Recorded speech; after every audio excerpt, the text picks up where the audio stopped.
Ankita, can I start?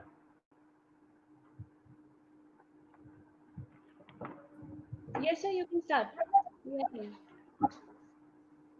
Very good evening to all my students, my dear parents, all the panelists and the moderators and the backstage people who are working very hard.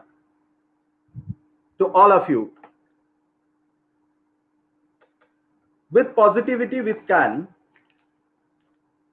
is the banner under which we have organized the fourth event today. The first event was a webinar wherein Mrs. Ramaya Venkataraman of CENTA, TPO, and Devika Nadik, Madam of Shikshangan Educational Initiative, and also Mrs. Suranjana Senapati, the Secretary of SEBA, had participated, and we got many things to learn from them from that particular webinar.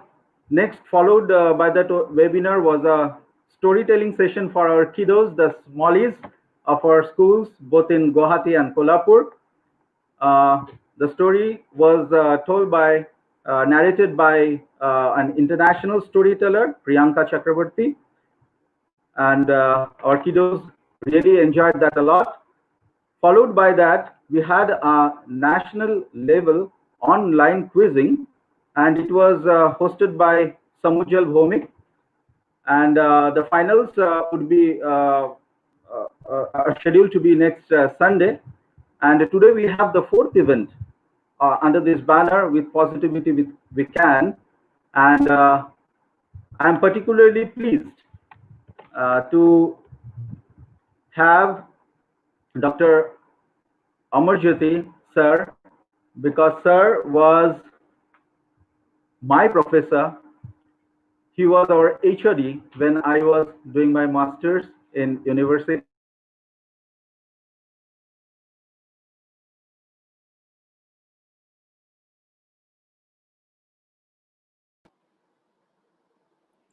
Well, I believe we have Saha sir has just dropped out because of network issues.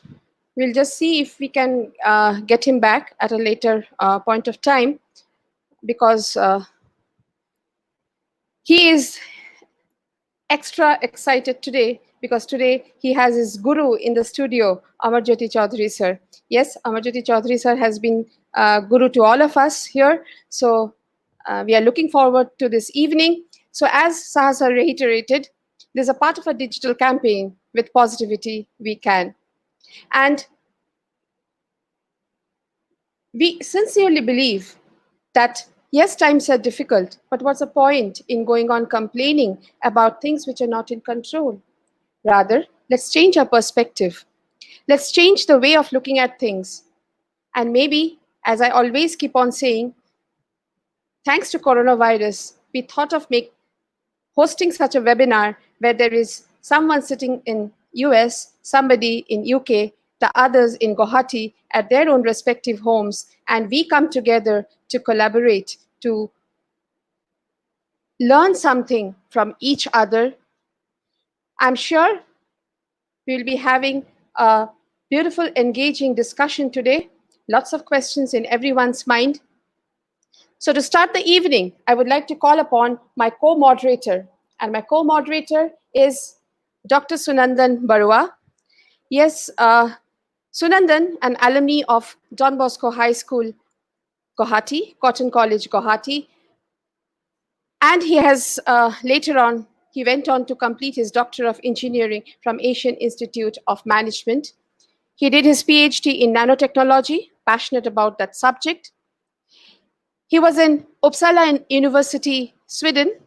I'm not sure whether I pronounced it in the right way, but yes, he was a senior research fellow at Uppsala University in Sweden. But then he decided to come back to his native place. And the one line that I love reading in Sunanda's profile in LinkedIn is that he's determined to take research from the lab to the people, especially those at the lower rungs of the society.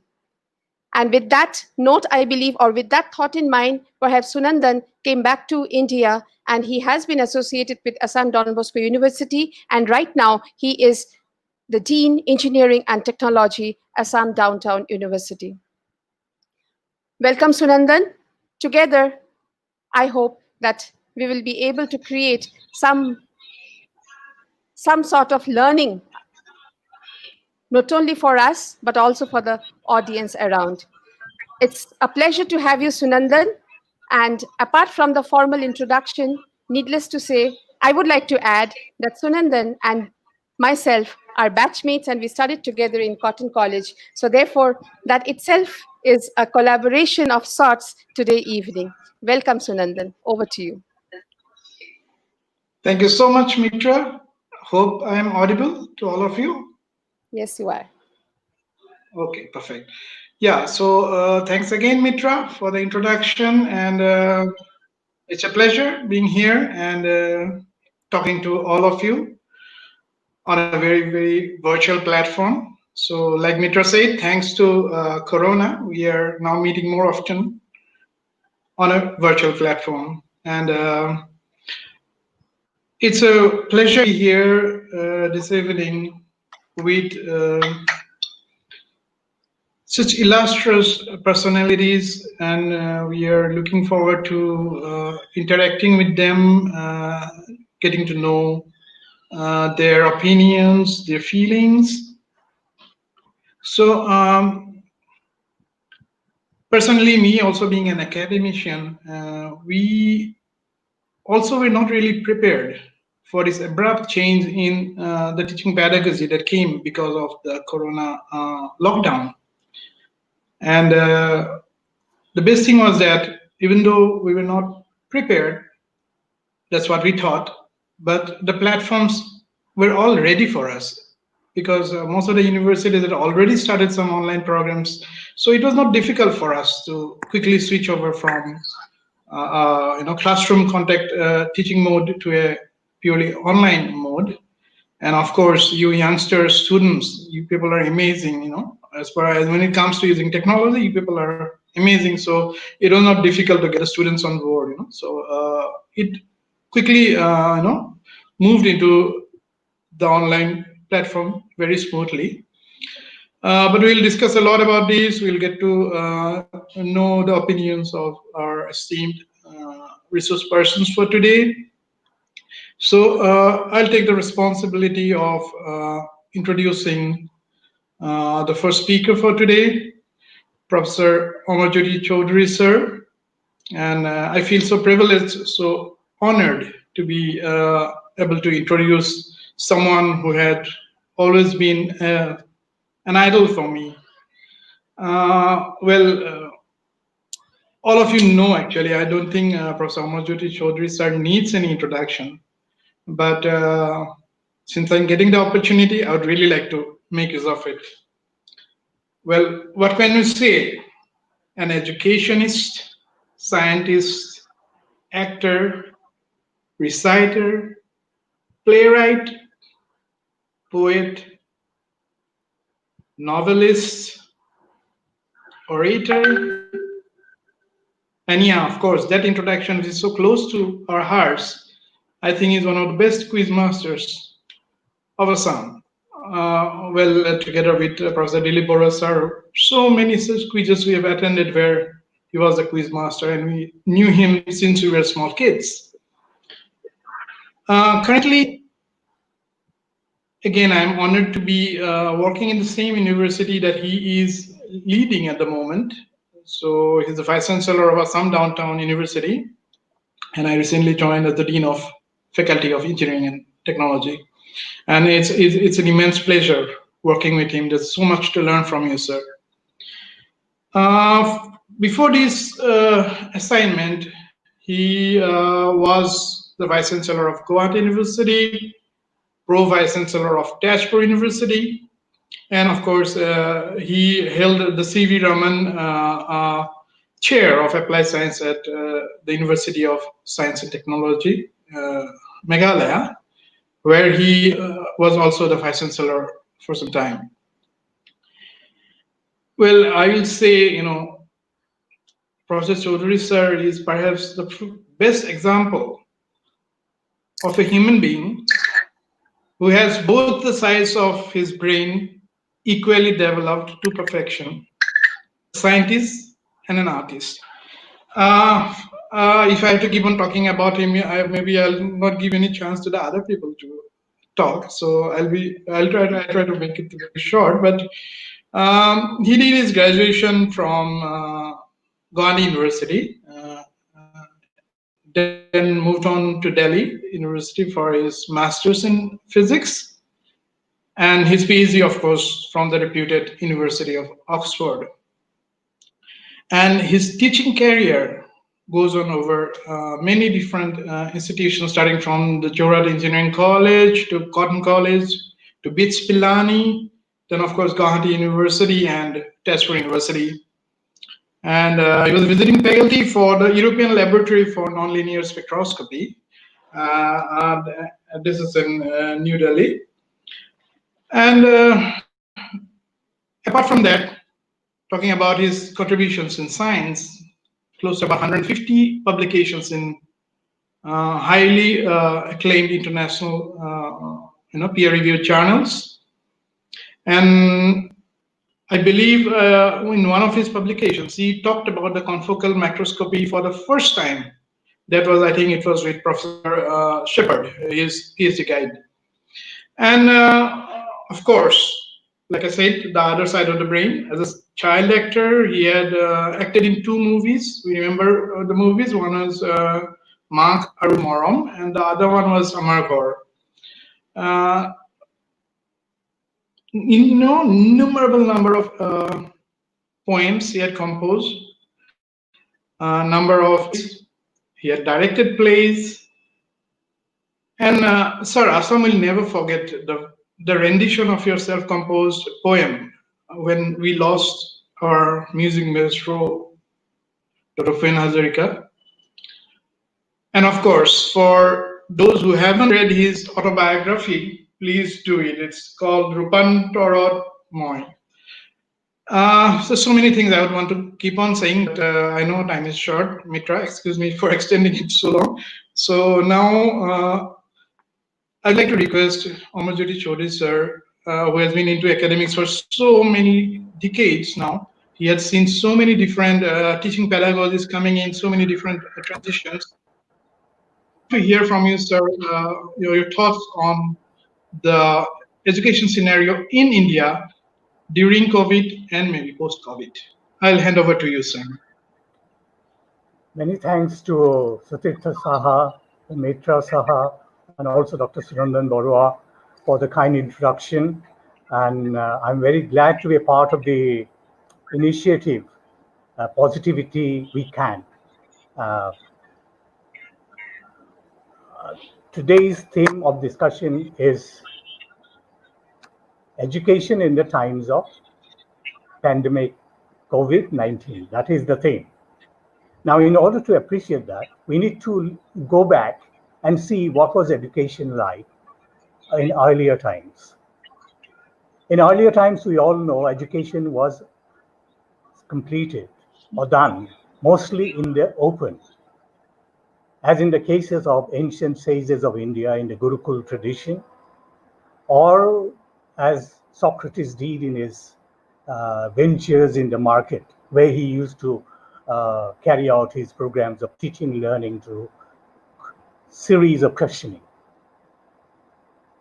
Then came Plato, and it was he who brought in the idea of classroom teaching for better focus, for better care of the students, and for better meditation, and for better shelter from sun and the rain. But it was a kind of irony that the best teacher in the confined walls within the confines of the 4 walls were those who could bring in the outside world, or who could bring in the inside world out into the open in the classroom.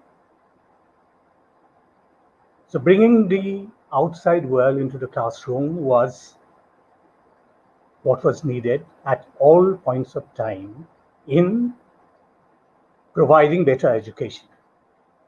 And we know that slowly there were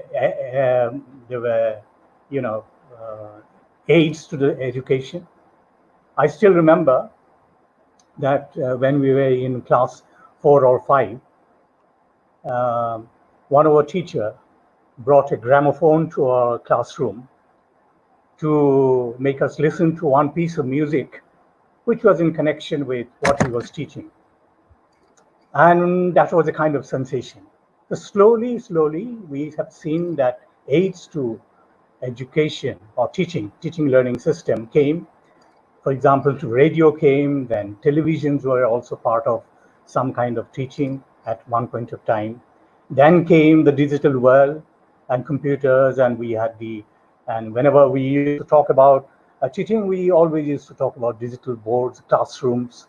These were the things that came into slowly our teaching paradigms. But then we also know that when these came, different ideas that came, this was not fully integrated into our educational teaching learning system. This was as if the digital classroom or the digital board was something different, and we used to cater to them. We used to exploit them only when it was necessary, and it was not a definite part of the integrated program. So this was what was the situation, precisely the situation in most of the schools and colleges, and also in most of the universities in Assam and in India. Later on, however, as Covid-19 came in, the pandemic came in, there was an abrupt halt of the teaching in the classroom, and we had to look around for something different. And it was good that in Assam, the first kind of innovations in teaching for reaching out to education through mobile phones, that was kind of introduced in Assam during these days. And it was followed by teachers with lots of passion. Then came the idea of using different digital platforms and online teaching. And I still remember within the 40 days of the lockdown in Assam, teachers were well prepared for teaching through mobiles and through different kinds of more digital platforms. And there was a kind of integration of the ideas. And we know that at some point of time we will return to the classes. But then even when we go back to the classes, we still believe that this was a bane. This was a boon to our system. This was a blessing to our system, that so many different supplementary ways of teaching were developed, different platforms were developed, and these had to be integrated into what we now call the blended system of education. We also know that there are problems. Problems are there everywhere. We know that not all students have smartphones. We also know that there are many areas, different areas, where there are students still now, and they are not able to reach out, or they are not able to avail themselves of the opportunity offered by the digital platforms or online system because of lack of proper internet connectivity. These are there, but slowly we believe that the government will also take steps, and the schools and colleges will also take steps for having some kind of mobile banks so that students can be given if necessary. And connectivity in all parts of different remote far-flung areas should come. And I am sure that that will come in due course of time. So online and pen and paper mode exams have come in. These are the new developments. But then we also feel that standing or sitting in front of the online education or the screen, computer screen for long hours brings in kind of psychological problems. And there are also challenges to our economy. All these problems are there. But then there are also opportunities, as I have said, opportunities in the sense that we have found new ways of teaching, powerful ways of teaching, where the conventional classroom teaching can be fortified now with very well thought out, integrated, what we call digital platforms. So opportunities are there, and we already know that there are students might be thinking that, well, there will be difficulty in jobs now. What do we do? Yes, in some jobs there may be difficulty because immediate employment opportunities may not be there in those fields. But then we also have now opportunity of developing our own skills through internet platforms, different online platforms, and we know that many students are going for that. So that is one way. Then institutions like UGC are also coming up with courses like Swami and MOOCs, through which the students can learn different tricks of the trade. For example, there are different teaching platforms which teach you how to be good at data science. We know that some of the jobs will now be difficult to find, but then there are also some jobs which are becoming more and more promising. For example, it is said that what is IT sector, what was IT sector in the earlier times, there was so much a boom there. Now health sector is the new IT. That is the saying as it goes. And if the students can think of themselves, if they can adjust to these kind of jobs, there are enough opportunities for them in these kind of jobs too. So there are it is a mixed kind of situation now.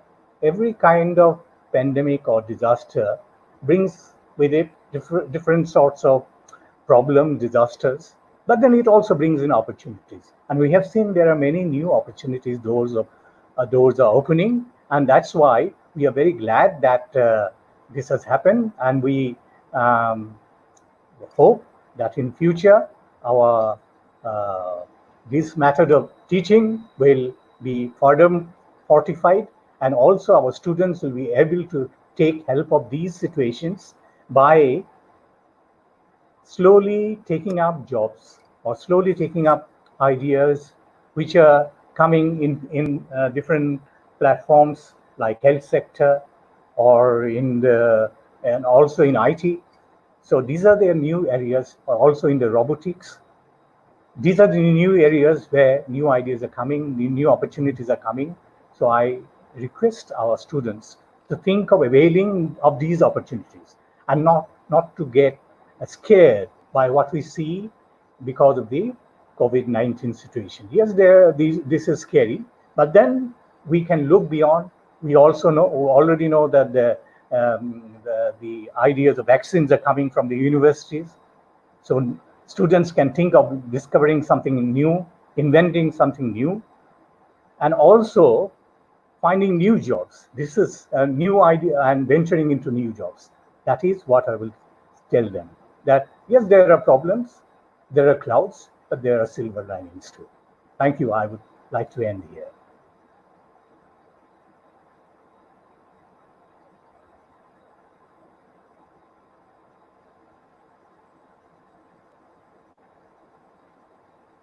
Thank you so much, sir, for the wonderful thoughts that you shared. Am I audible, Mitra? Yes, you are, Can you Sunandan. hear me? Yes, you are. Okay. Yes, yes. Yeah, sir. One thing that we had been struggling with as far as science or engineering is concerned, and that is the practicals, the lab classes. And of course, we had tried out various virtual platforms, but there also we realized that virtual platforms cannot really give the exact situation that a real lab can do, because there are a lot of things that are very easily handled in a virtual platform where actual problems do not pop up. say even for a small electronic circuit, we're connecting the interconnections. It's so easy in a virtual platform, which really doesn't happen. The soldering, the quick testing, the troubleshooting. Yeah. So post-COVID, like if you think about doing online, of course, the government in India has already given permission to 100 universities to go ahead with the online programs. But when it comes to programs that have this component of practicals there, do you really feel that it is possible to go 100% online? It is possible in a way, but then for better education, if we want to have better education, what is necessary is what we call a blended form of education. In blended, I mean that there will be some portion which is online. If it is very necessary that it should be online, so online programs will be there. But then it will also be replenished, or it will be fortified by some practical classes where students will actually do. This combination will be very helpful. Now that we have been able to generate videos of different experiments, I think they will become very handy for students in preparing for the execution of that particular practical problem. But then they also need to do it practically in the classroom. So that is why I'm stressing the word that in future, blended education will be the best form of education, where what cannot be taught to individually to all the students, this can be shown to the video, and later on they go and go to their labs and try doing it, and there with minimal help from the teacher, they can perform the experiments. So I'm sure that as sooner or later, we will return to the basic form of education, that is the classroom teaching, and these forms of online platforms will add to their capability. Exactly, sir. And another quick question from my side, sir. When I was working in Sweden, I had seen that students are given a lot of flexibilities. Like somebody starts a program, does maybe 2 semesters, then all of a sudden he decides that no, I should move over to for some job, and I'll come back and pick up where I left it. That means that possibilities are there. They can come back and again start from the 3rd semester. Now, what do you foresee that very soon can the students, or will the students get more flexibility to customize their own programs? Because my personal feeling is very soon companies won't ask even what degrees you have. They will ask, what do you know? Do you know this? Do you know that? So with the online programs that are available now, maybe through Coursera, all these programs from Stanford and MIT, all these big universities are giving these specified courses that you can actually get a certificate. So will you go to that stage where you collect the different certificates that you feel are necessary to get placement, and maybe even you don't need a degree? I don't know. Do you foresee something like that also, sir? Yes. In fact, already there has been talk or thoughts that in future, some of the students will not care for degree. They may go to industry by choosing very specialized courses from good institutes, brand institutes, and they will get employment. Whereas those who actually go into academics, they may need degrees so that they can, on a more surer platform, when they come for teaching various groups of students, all different kinds of students. So these are the new ideas coming, and I have when I visited UGC for some meeting, I also had the idea that UGC is also contemplating on these lines. So I'm sure changes are coming in our education system too, and this will be for the better interest of the students. Absolutely, sir. We are all excited. Students, teachers, everyone. Thank you so much, sir. So I think we'll move over to the next speaker. Mitra, over to you now. Thank you so much, sir. And I have a question for you, but then that, as per the flow that we have decided, I will come with that question to you in the panelist interactive round. That is the second one. And right now, I would like to call upon our next panelist. I would leave by 8 p.m. Okay. Because I have another engagements. Okay. Okay, then maybe I will just shoot the question to you right away, because I mean, I loved what you, the way you started, that how schooling started, how the education system started. It was, the idea was to give more quality, quality delivery of content in a safer atmosphere. I mean, that sounded so ironical in front of what we criticize our present education system as. And here, if I may quote what was written in the 21 lessons from 21st century by Yuval Noah Harari in his book, where he has criticized the rote learning system and how we are killing curiosity. So we started off at a place where we wanted to ignite curiosity, and hence the education system evolved. And now we are at that end of the spectrum where we are saying that the same education system is killing the curiosity, and we are looking forward through this pandemic, maybe we are looking forward to a time when the system will evolve in a better way. So that's in that context, once again, the digital divide that is present in our country, or maybe in many other countries. I was thinking what is happening in maybe a refugee camp. So while this is welcome, how will we work on the digital divide, and how will we reach out to everyone when there is blended learning will be the way forward? How do we overcome that in India? I'm sure the schools and colleges and universities will have to build up mobile banks so that they can, wherever students need them for educational purpose, it can be lent.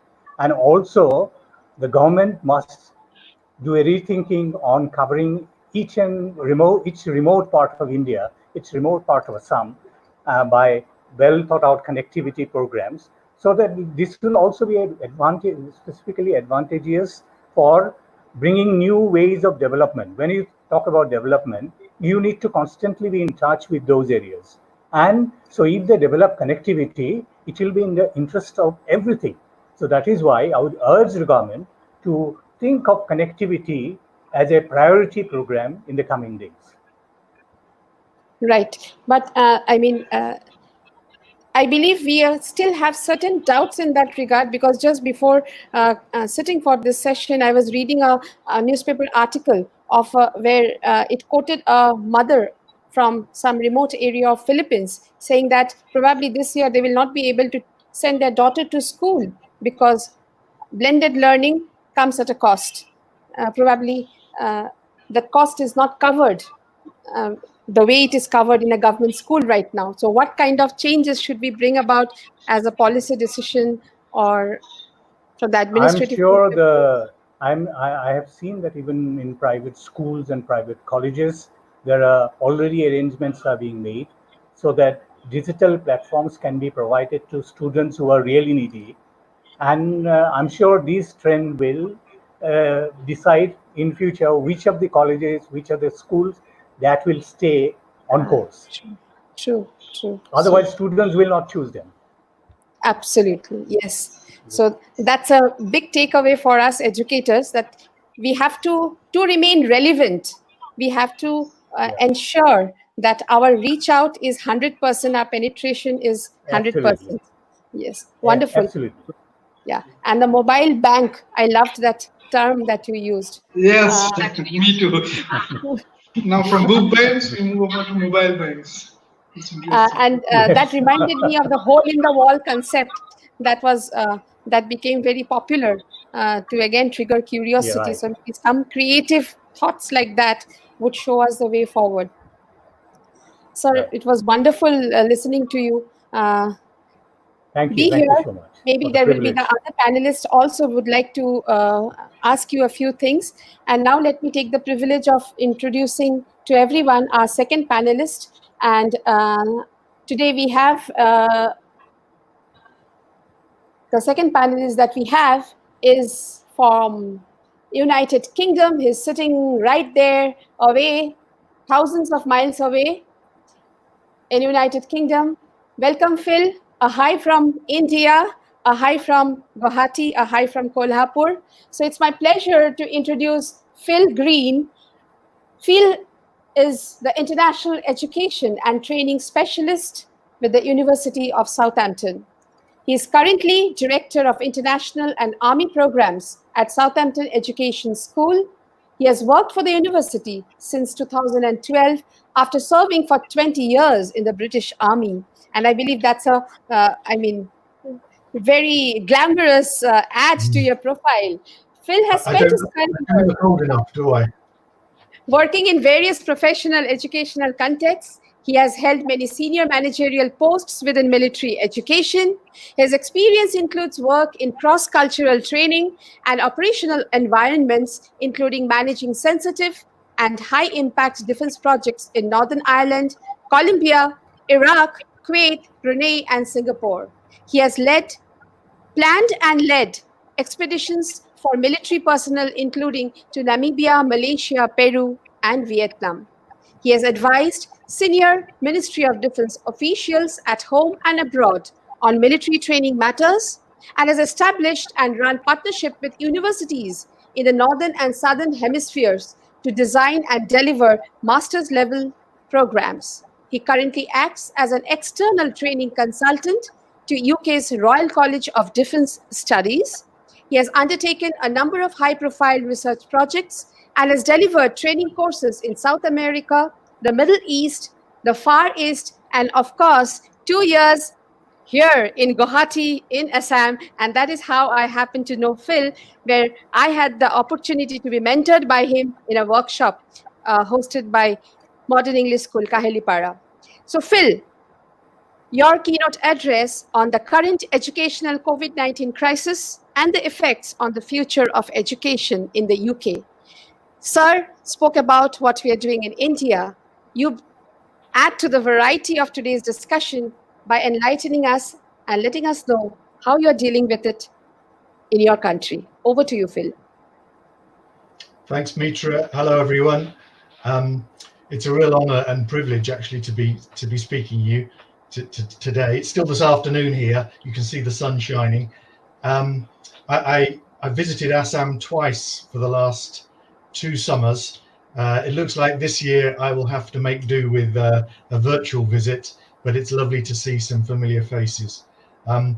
If I could put some slides up, I'll just run through a perspective really from the UK of the impact we think COVID-19 is going to have on education. So if I could show some slides, I'll talk you through them.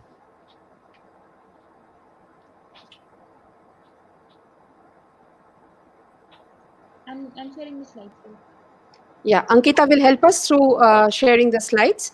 We'll just hang on for a minute by the time Ankita just gets hold of it.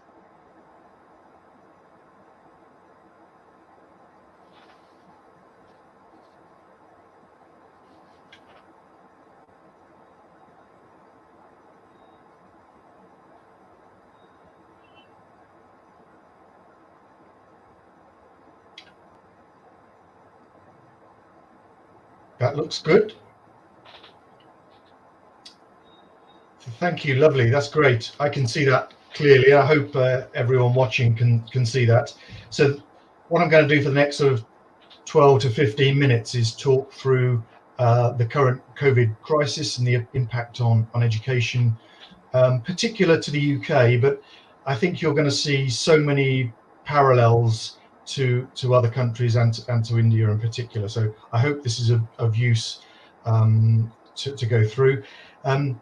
Just to introduce me a little bit more, if I can have the next slide.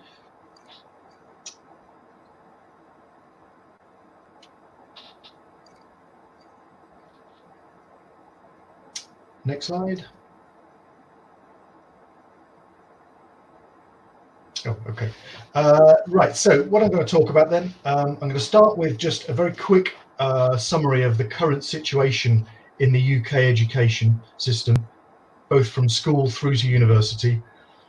I'll then have a little look through my crystal ball at a look into the future, or what I think will be the future of education post-COVID. And then I'm going to single out 4 particular themes that I think will change here in the UK, and I'll be interested to hear if they might change in India as well. First of all, the spotlight on our exam system and whether it's fit for purpose. Then I'll look at some of the implications for hybrid classrooms and campuses. I'll then look at something that's become very clear is the inequality and the disparity between school systems brought on by COVID. And then finally, I'll finish just by looking at in my own back garden, which is the university sector, and hopefully you can see some parallels. Next slide, please.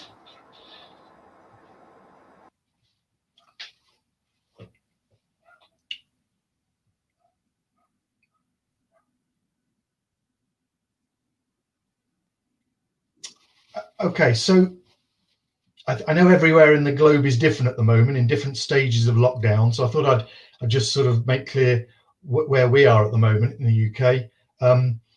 So no children have been at school really since the 20th of March, apart from certain key workers' children, medical profession, some teachers, etc.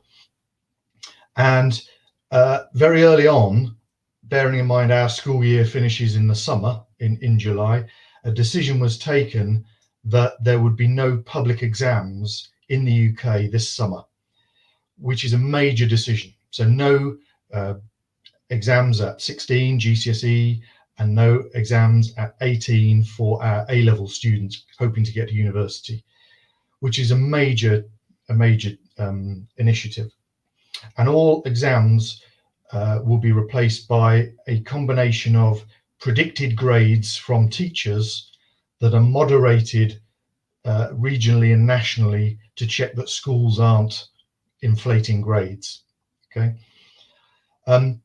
As of this week, really, some primary, reception year and year 6, that's the oldest kids, and secondary, so year 10 and 12, they're the years that kids do exams, have just returned back to some schools, but it's very patchy. And my own daughter, for instance, went back today for the first time in 3 months, just for today. The school year finishes in 3 weeks' time, so most people are trying to just get through to that point. In terms of universities, they pretty much closed down their campuses from the end of March, and we're waiting to see exactly how universities will handle their studies next year, but most are suggesting a mix of blended learning, as you heard Dr. Choudhury talk about. So no large central online lectures, that will be all recorded and offline, but there will be small tutorials and seminars that take place on campus. So really, we're waiting to see a little bit. We get through to the end of term in 3 weeks' time, no exams, and then we will see what situation we're in September when the school year is meant to start. And that's a symbol of a primary school there, and across the UK we've had the rainbow colours has been the symbol of hope to get us through COVID. Okay, so that's where we are currently in the UK. Just emerging from lockdown, but with a lot of work to do. If I could go on to the next slide, please. I'll just talk a bit more about what we start seeing as emerging trends that COVID has really shone the light on. Before I just go on to some of the pluses and minuses, I will just sort of perhaps take a big picture view of this. It depends how long you think this new normal is going to last for. If we see that within 6 months restrictions are lifted and end of social distancing, campuses and schools are back open, then you might then think, well, actually some of these changes that we're seeing at the moment will be fairly temporary. It's a bit like going on holiday and you claim that you're going to change all sorts of things when you get back to your home, but in reality you often don't. You just go back into your old ways. So that's one approach. And you see quite a bit in the academics and the journalists that write about education in COVID. They tend to take one of two positions. Either they're predicting a complete revolution in education, that it will be so different from the way it was before COVID. Everything will be digital, everything will be online, everything blended, everything will be different.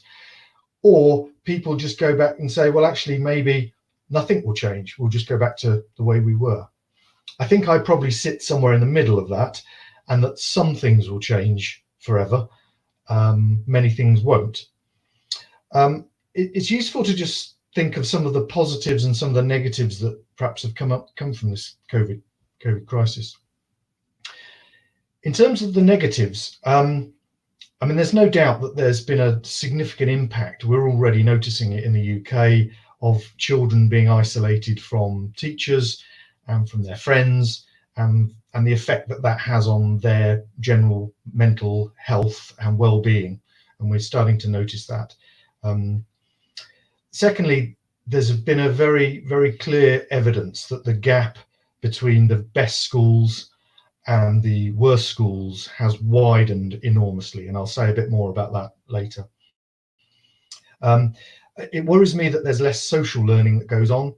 As we know, as educators, we see that kids and adults learn just as much from their colleagues and their peers as they do from the teacher quite often, and that is hampered by some of the learning that we have put in place as a temporary measure. I also worry if the lockdown and the this COVID crisis carries on too long, I worry for some of the robustness of the children in terms of fresh air and doing sport and being involved in teams and so on, and that often is required to keep that resilience, and that could be an issue going forward. And I think in the UK we are yet to see the main issues that come from this COVID crisis. I think that will happen from September onwards for us. I think there's an awful lot of questions that we don't yet know how we address. We're not sure if term will start again next year, how it will start, when the hours will be, whether we have extra holidays, are we having exams, do we make some compensation for students that have exams next year? In terms of the universities where I work, there's all sorts of questions. We don't know how many students we're going to get. We've heard indications that up to 20% of our students that were meant to be starting next year might defer their place. So suddenly we've got a lot less students. And of course, international students who make up 20% of our university populations are worried about traveling to the UK still. So there's lots of questions, and we don't quite know how they're going to pan out. On the plus side, well, I certainly think it's an opportunity to modernize our teaching, and I think everyone can hand on heart say that, you know, we've used old practices for too long, and that modern methods and a number of, particularly the use of digital learning and digital resources, means that we can do things so much better. You know, if I was to ask my colleagues at Southampton University 6 months ago, how many of you record your lectures? Less than 5% would say that they record them. If I ask them in 2 months' time, how many will record their lectures, it will be 95%. So that there are changes happening that will be good for students. And certain unexpected things, I give much better support one-to-one to my master's dissertation students during COVID than I did before. Why? Because a 10-minute Zoom call is much easier than meeting up on campus and all the hassle that involved, you know, because we're not always on campus at the same time. So certain things come out positively. Things like today, collaboration. This session probably wouldn't have happened 3 months ago. So there's lots of collaborative projects that will start happening in education that just didn't happen before. And the one positive that I'm taking this as a positive, I think we might scrutinize our exam system a bit more thoroughly. And I'm going to go on to that on the next slide. So if we can just move on a slide, I'll say a bit more about the scrutiny of exams.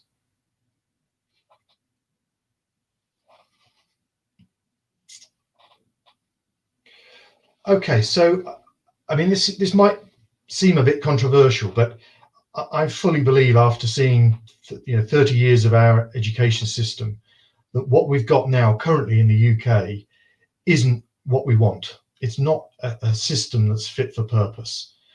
And too much of our school education system is geared up to passing these public exams. For us, it's GCSEs at 16 and A-levels at 18. Big high-stake exams, and I know you have similar sort of your exam board tests. And they shape the whole education system in an often unhelpful way, because it encourages rote learning and memorization. It encourages teaching to test rather than for the benefit of learning. It has a huge impact upon programs because they spend so long just fitting in practice assessments. For universities, we don't like the current system. We find out very late who the students are that are coming to us. Students only get their results for their A-levels in August, and then the end of September they're due to start with us at university, which is a bit of a crazy system, really. It's a one-off judgment about someone in an exam. It's quite unreliable in that sense. It's open to abuse. We have exams that are leaked, and people hear about exam questions before the exam. And this current trial that we have in the UK, where teachers are predicting grades based on the coursework of students that are then moderated at a regional level, I actually am quite hopeful and optimistic about. It might well be that the future, we might realize that actually COVID has been the chance for us to review and revolutionize our exam system. The reason I put "or not" at the bottom there is it could all go horribly wrong though in the summer. There could be a national outcry about what marks kids are given, and we might end up going very quickly back to the old system. I don't know, but we'll see. Next slide, please. Some of the implications of a hybrid classroom. So in the picture here, you can perhaps see a university classroom in a very modern classroom that we might have had. If you can imagine the televisions on the wall, these are people phoning in and logging in from a distance remotely, and then we've got the students there in the classroom face to face. Of course, during Corona social distancing, there won't be that many students there, they'll be split up, but you get a sense of how a hybrid classroom could look like. Some of the negatives, it requires an awful lot of infrastructure, a lot of cost that goes into putting classrooms like that across universities and schools. I can just imagine that there would be constant technical problems. The first 15 minutes of every lesson is technical problems rather than learning. How you actually select who your learners are. Is it if everyone needs to be on campus, but you can only have some people in the lecture theatre, how do you decide which ones get to the lecture theatre and which ones have to sit somewhere else to listen? And of course, whilst I'm able to supervise some of my students remotely quite effectively, it's very difficult to give one-to-one support to students that are struggling in that sort of environment. But on a positive side, you could say, well, at least face-to-face teaching can continue even during social distancing. Students can have the choice as to whether they turn up for the live face-to-face lecture or whether they dial in and connect remotely. A major plus is that all sessions will automatically be recorded, so students can look back at the session afterwards. And I think one of the most positive things is that I think we'll see completely different opportunities and courses, programs of study, degrees, and qualifications that are offered that don't yet exist because we've got new structures that we can use. I've just got 2 more slides. If I can move on, next slide. So one real significant worry that COVID has caused within the UK school system is that it's very clear that the best schools and the worst schools have widened the gap. So I just thought I'd show you some of the disparity that's been already written about in UK schools. The first one is access to live lessons. So here's an example. This was a survey that was done of UK teachers, and they were asked the question, let me look. So on this particular day, have you hosted and streamed a lesson where students can speak? Okay.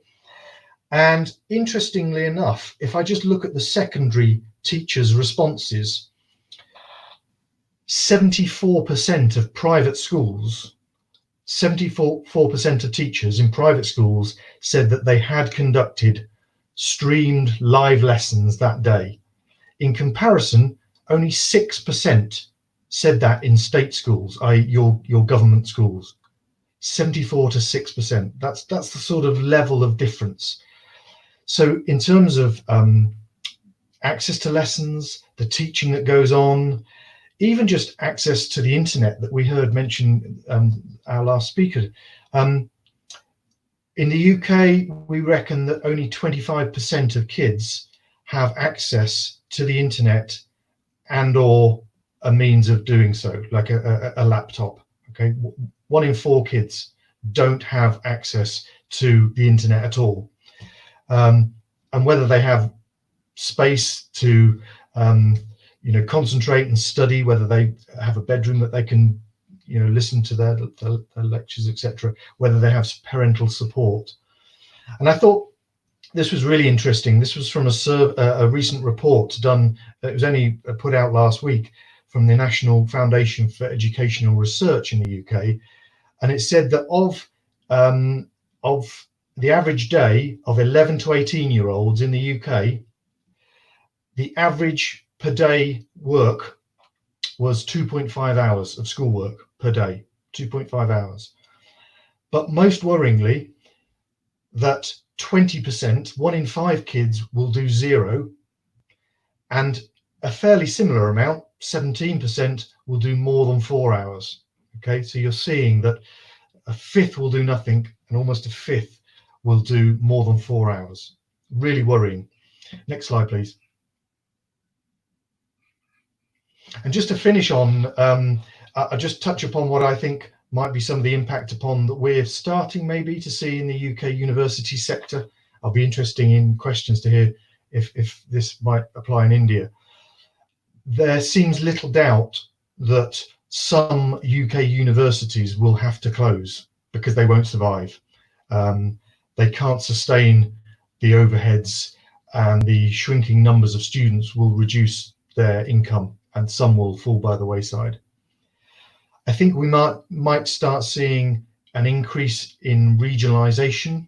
That means students going to their local university rather than travelling across the UK. And part of the reason to do that is that they stay at home. They live at home while they study. We'll see a massive challenge to the graduate job market. Big employers probably aren't taking on the graduates that they did. There might be new jobs appear, but I think some of the big employers will reduce graduate employment, and that might make higher education less attractive. Interesting enough, we've done some surveys of our students, and we've asked 18-year-olds who are shortly to go to university, do you still want to come? Or would you prefer to do online learning? And similarly, we asked our international students the same question. Do you want to come to Southampton, or would you prefer to work where you're studying, where you're living, in China or India or in Nigeria or wherever. And they all said, we want the experience of coming to the UK. So even though distance learning is available, these students want to go to the campus, to university, for the experience. So I don't think there's going to be a big change in that market. Where I think the change might come is in our vocational students. So people who are studying whilst in employment, they very much seem keen to do more online distance learning where they can work and study and it doesn't interrupt them as much. So, and one definite thing is that we're seeing on campus already a modernization of our infrastructure, our classrooms and our resources, so that we can broadcast lessons, we can record them, and that we can social distance as well. And that's me. I look forward to some questions, but back to you, Mitra.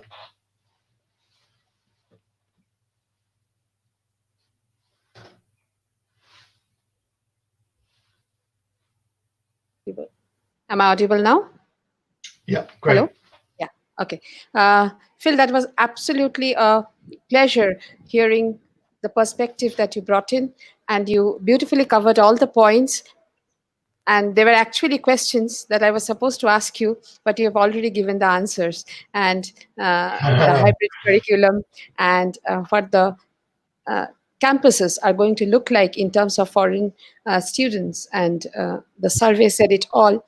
About the competences of teachers, that yes, to be relevant, we have to ramp up and work upon our competences, the school as a whole, college as a whole, or individually teachers as well.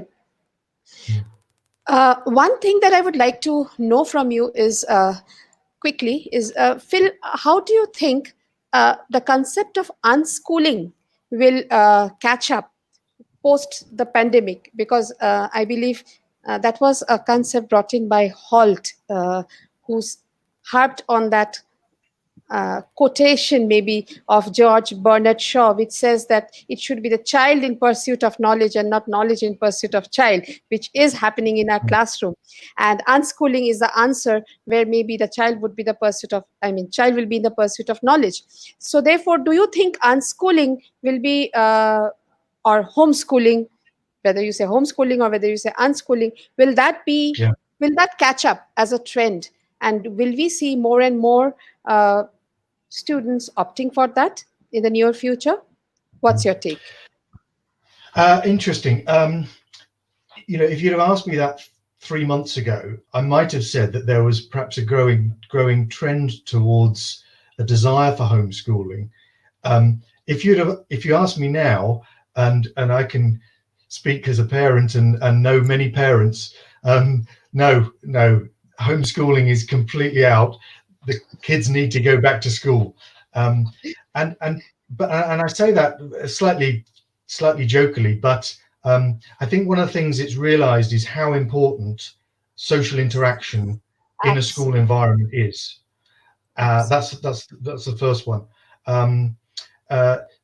Secondly, I also think that the ability for people to homeschool, the resources, the time, the real estate, is very difficult. It's proven to be harder than maybe a lot of people thought. So I think for two very clear reasons that I think we need to get kids back into schools and interacting with each other. Yeah, and Phil, I would just like to add to it that your thought is so much in sync with maybe what we are thinking in India as well, because when our last working day in school was 15th of March. And from 24th of March, since we are a state board school in Guwahati, our Guwahati school is a state board school, we had to immediately jump onto the online system. And then I started receiving phone calls from parents saying that, how can we manage so many things at home? The kids are at home, their studies and everything. And that actually, made me realize that we have been fruitlessly debating whether schools will remain relevant. I think the pandemic has brought home the point loud and clear that schools, colleges, universities, the on-campus learning will always remain relevant, and no better way to learn than the way COVID-19 has taught us, probably. I completely agree, Mitra. Yeah. Okay. So thank you, Phil. We'll move on to our third panelist, and for that, I would like to call upon Sunandan to introduce her and to moderate the session with her. Sunandan, over to you. Thank you, Mitra. Okay, so Bidisha is already in, I guess. Oh, there it is. All right. Yeah, now, thanks, Phil, for the wonderful talk. I had a couple of questions. If I get time, I'll definitely shoot. All right, so it gives me immense pleasure now. You all will understand whatever pleasure it will be to introduce someone, well, who has excelled in her own field of work, and that person who happened to be your classmate from your higher secondary school days. Well, I'm extremely proud to present or introduce Dr. Bidisha Chakraborty. We all studied together. Me, Mitra, Bidisha. We were in the science stream in higher secondary. Then, of course, we moved in different directions, right? So Mitra went over to science. I moved to engineering, and of course, Bidisha moved to economics. So she did her undergraduate, that is a Bachelor in Economics from Lady Sri Ram College in Delhi, MA Economics from the Delhi School of Economics, and she did a PhD in Finance from the State University of New York at Buffalo. Well, if I have to keep on talking about her again, it will take a lot of time, so I'll try to make it short, but believe me, she has a lot of things under her belt, okay, many feathers on her cap. Anyway, currently she is the Edward Jones Endowed Chair Professor. This feels so good just telling it, of finance, and also the department chair at the Richard A. Surface School of Business, that's at St. Louis University, and she has been in this position since 2013. And of course, prior to that, she gradually moved up the ladder from an assistant professor to an associate professor, and finally to a full professor at the St. Louis University. Number of publications. I was really amazed to see the list of publications she has in very good journals, high impact journals. And apart from that, number of you see this best article awards. I didn't count, okay, but there are many. So just have to say congratulations, Bidisha, are amazing.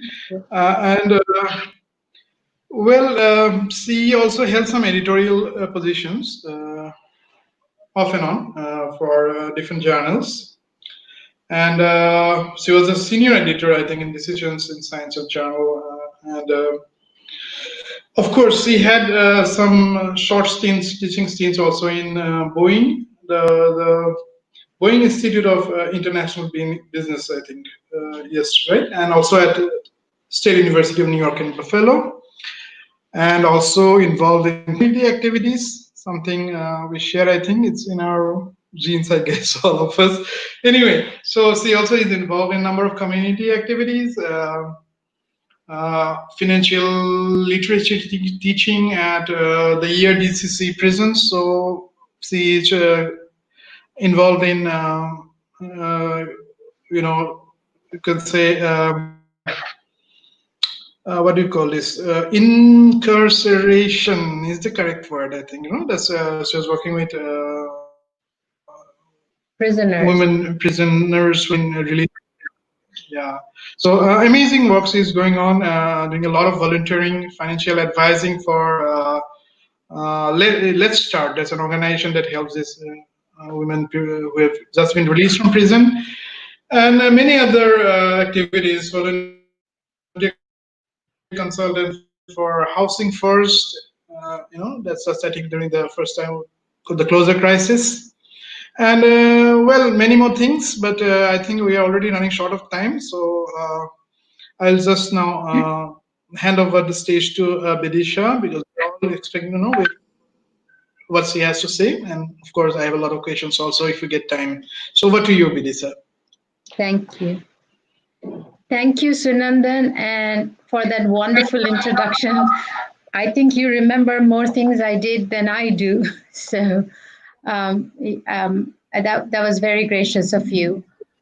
Thank you, Mitra, for organizing this conference. I think it is really important to stay in touch with people, colleagues are, during this crisis, and I'm extremely proud of you. Mitra is my batchmate from St. Mary's, like Sunandan said, and I'm really proud that you are doing this good work. I've been listening to the panelists, and what a wonderful discussion. Can you all hear me? I just hope I'm audible. Yes, Bidisha, we can hear you. Yes, you are. We can hear you. Perfect. Thank you. So, like Phil, I am going to put up my PowerPoint slide. So if you will just give me a moment.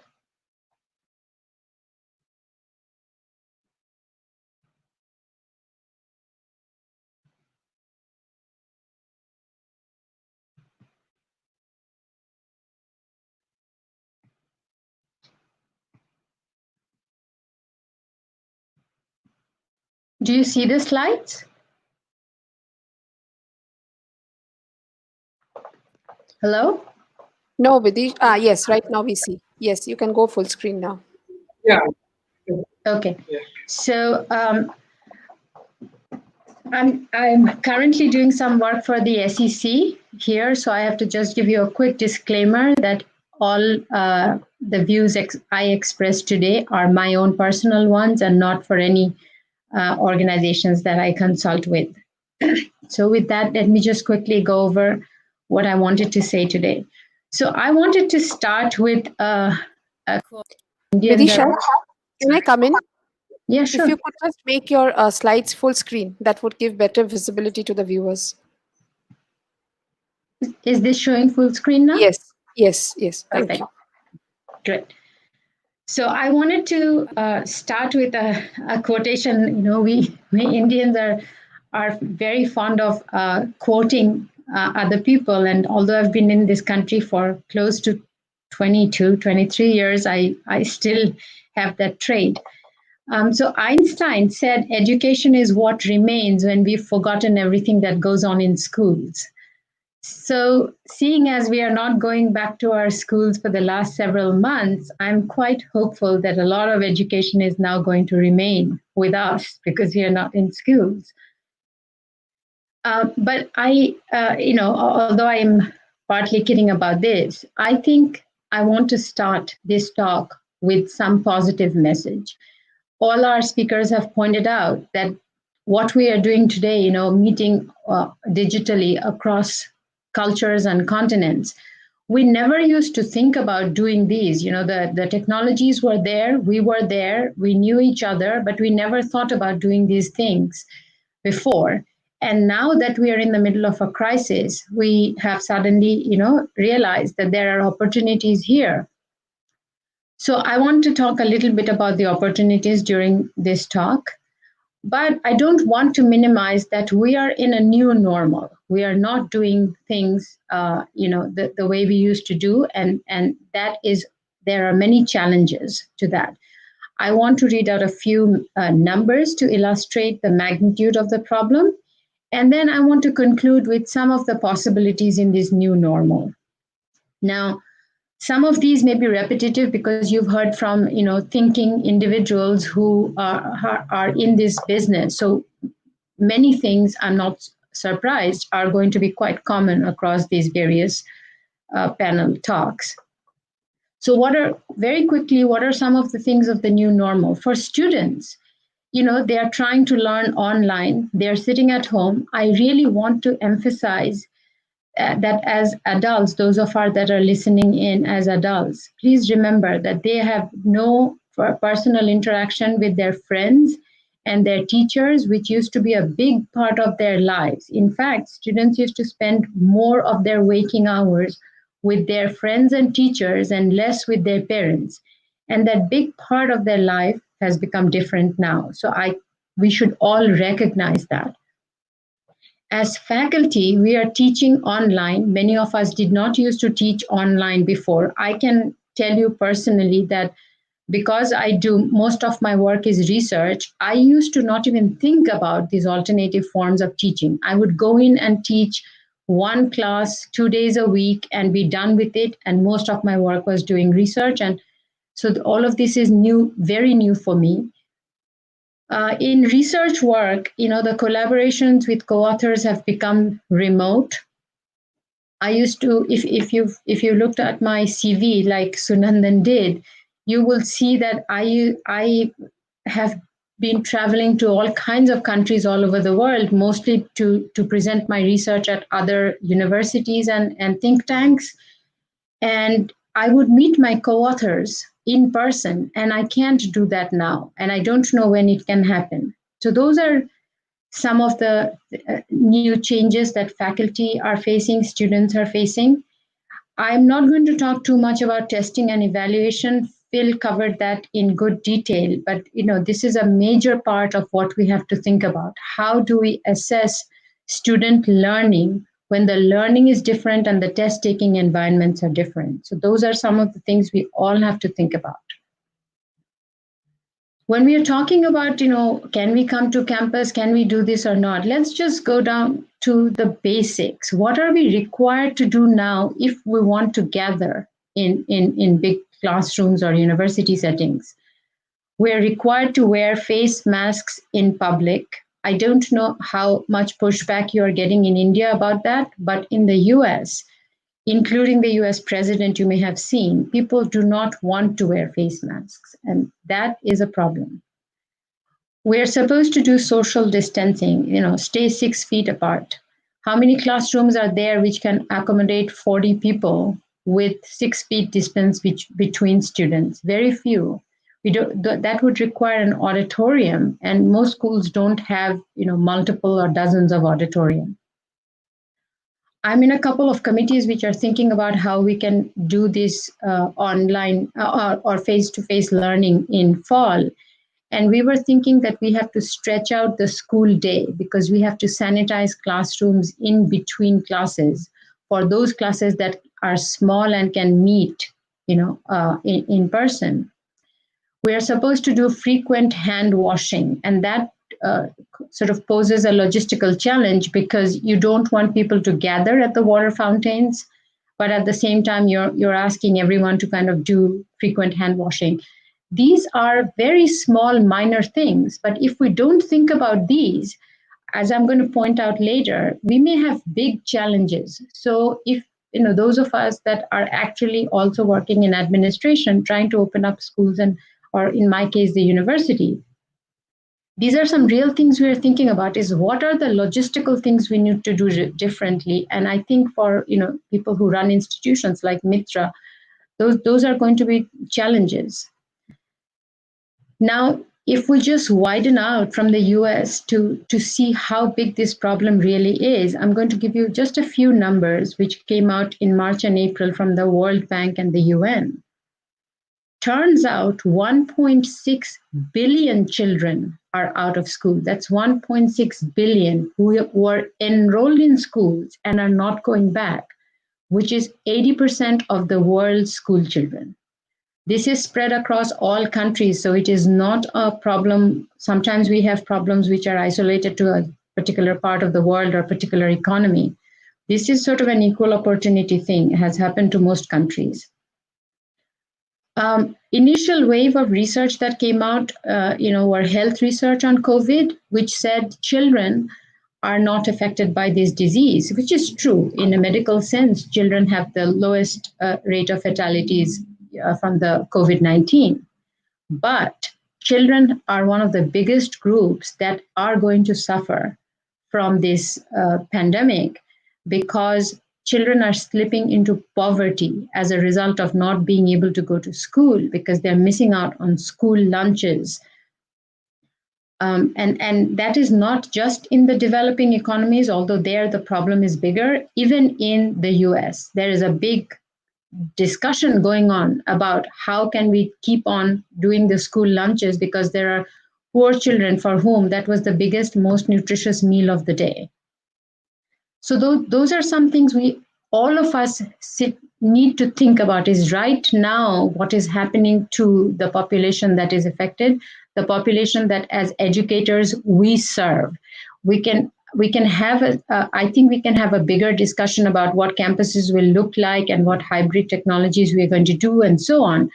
But right now we do have a big problem on our hands, which we are not able to see simply because we are all sitting in our own homes.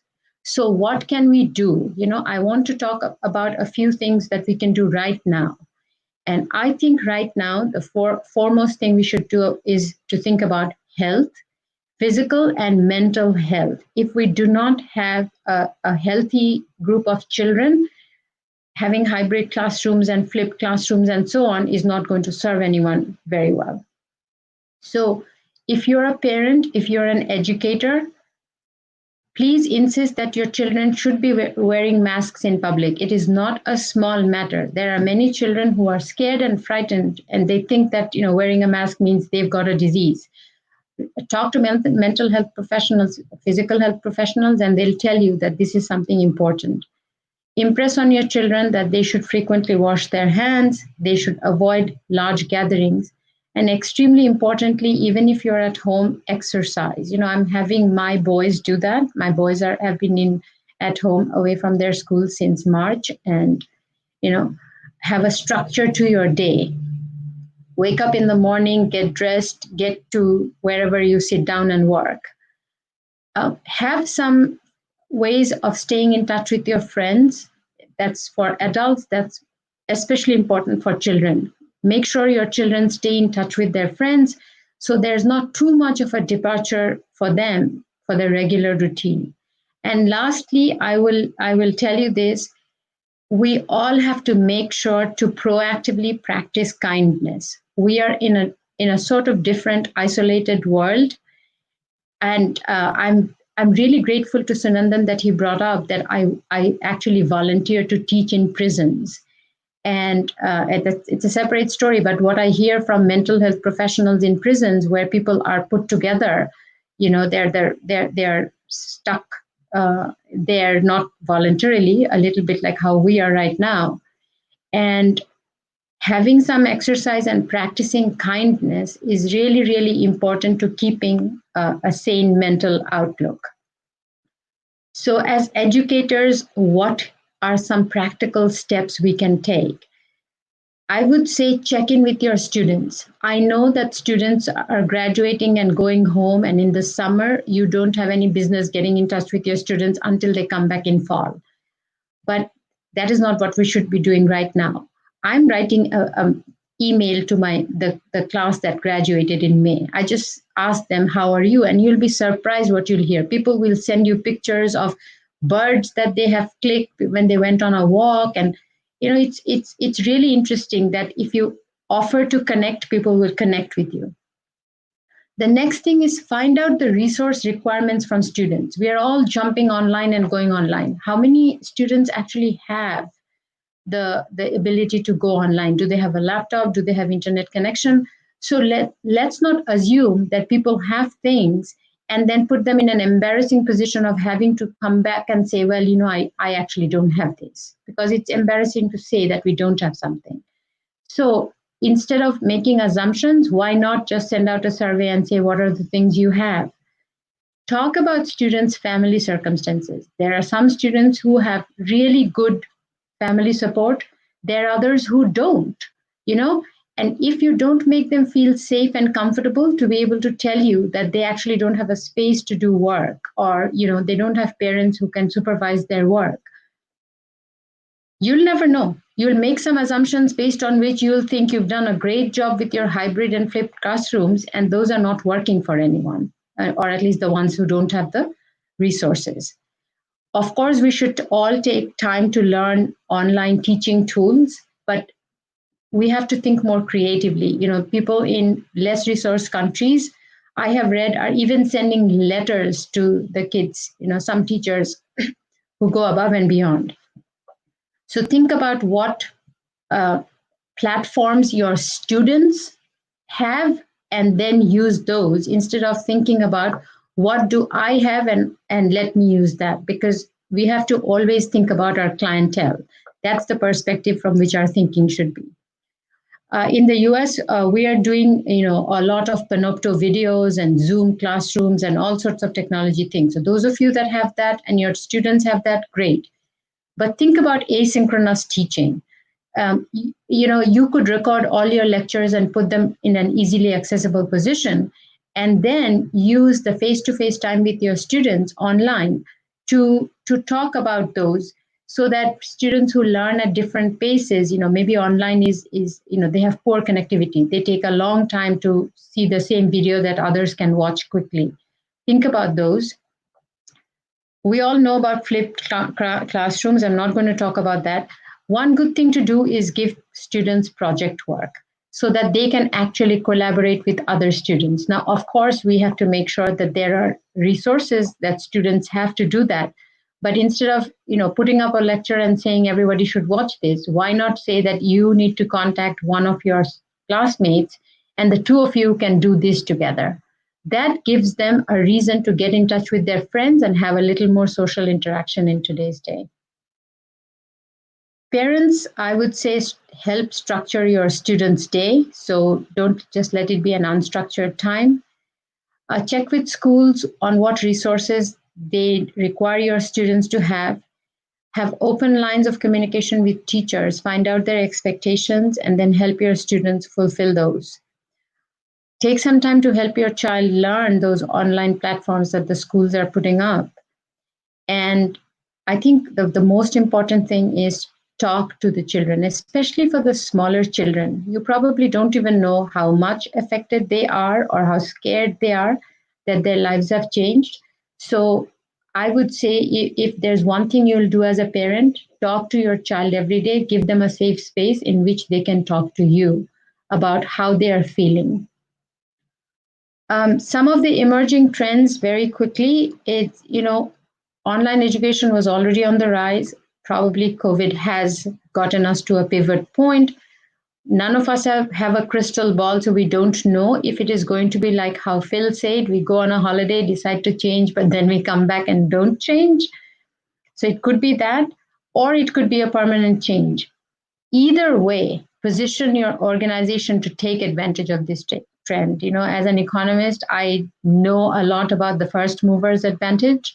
So if you can be the first one to offer some easy things for students to do if they have to stay online for longer, you may be the one who gets a bigger market share. There are the services of digital instructional personnel. And until I actually used one of them, I didn't even know how much improvement they can make in your teaching. If you just work with someone who can give you feedback on how you teach online. Teaching online is not just going and standing in front of a camera and recording your videos. There's a lot of other things you need to do. And that can be a whole new webinar. And I'm actually going through an instructional course with digital instruction personnel, and I'm finding it really, really useful. I'm not going to talk about hybrid and flexible schedules because previous speakers have already talked about that. So I'm just going to move on to my conclusions. We are in a new normal, and there are new opportunities to see and seek. I would really, really stress on everyone that please listen to your clientele. If you are a teacher, listen to your students. If you are a parent, listen to your children. For all adults in this conversation, please ensure the health of the students we serve, because all of this discussion will go nowhere if we do not have healthy children. And I did tell you about this fondness for quotes. And this is one that I didn't even have to look up. This is by Schumpeter, and we have all economists have studied about this creative process. So he talked about the gale of creative destruction, which is in the context of industrial mutation. Those are the words he used. Industrial mutation, that continuously revolutionizes an economic structure from within. It destroys the old and creates a new one. And I thought, if we just replace industrial with coronavirus, we are sort of in the same time. We are going through a change in our society, which is happening because of this virus. But if we look at it as a creative process, that we can create something new by keeping, good ideas in our mind, we should not be scared about this. We should think that this is something that we can get through, and good can come of it. So that's where I will leave you with my presentation.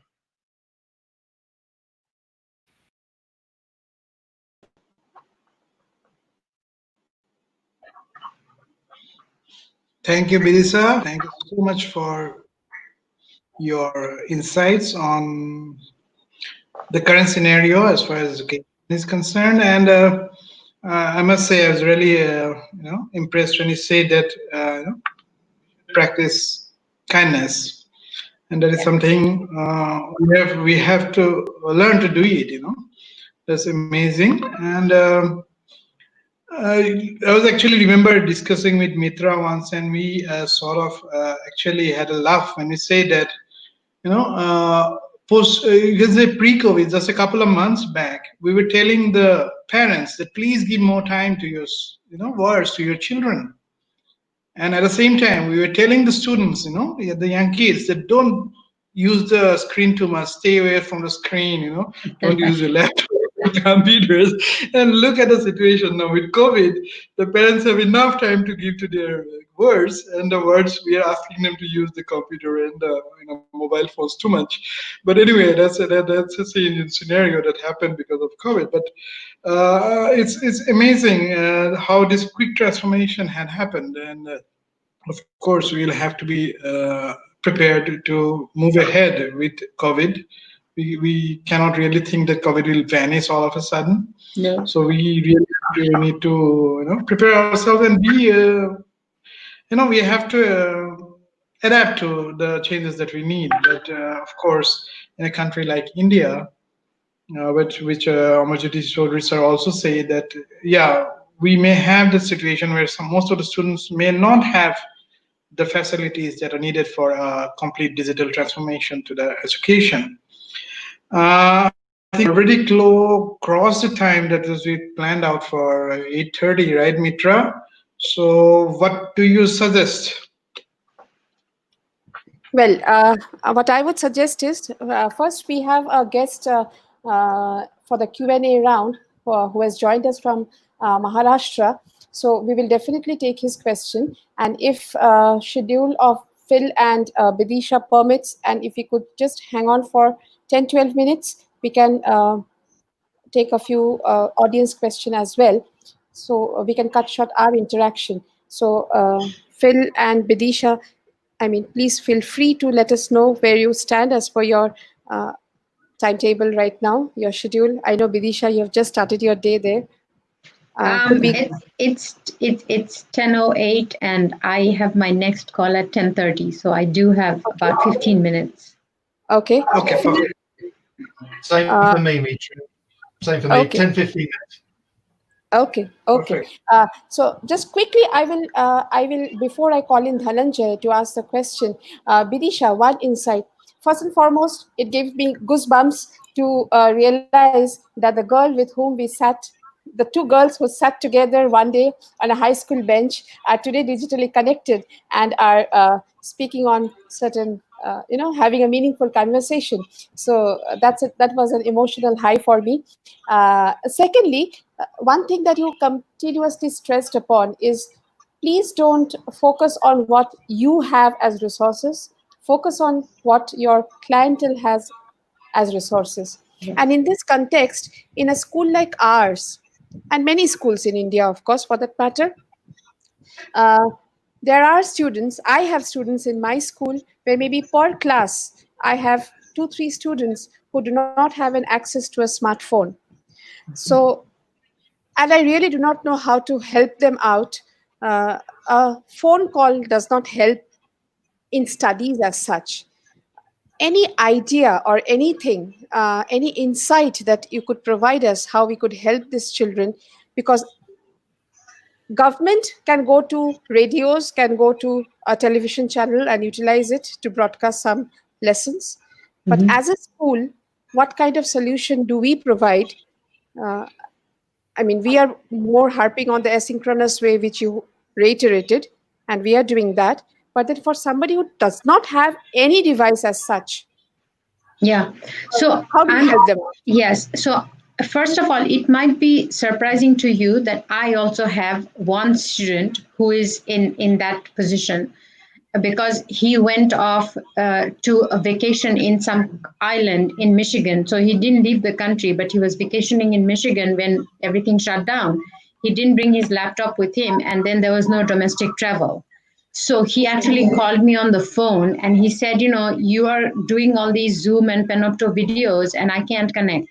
So I'm just telling you what I did. I don't know if it is the best, but this is one thing I did. I actually called my secretary and I emailed her these PowerPoint slides, just sent it to her. And I said, make a copy and here is his address and mail it out to him. He could actually see what the lectures were. Since he cannot go online and access it, he did that. Funnily enough, that fellow actually sent me a postcard because he was trying to be very funny. And he said, since we have gone back to 100 years ago, 20-year-old thinks postcards were 100 years ago. So he's like, since we've gone back to 100 years ago, we are only going to do this. And so we were joking about it and said, the next time, I told him, next time you get something from me, it'll be by pigeon. I'm going to send it by pigeon. But it totally took away the stigma of not having access to class, So I know that there will be logistical challenges if, half your class doesn't have anything. But I just want to say that in most cases, you can find a solution, maybe not the best solution, and don't let perfection be the enemy of good. If we can do good, let's just do it.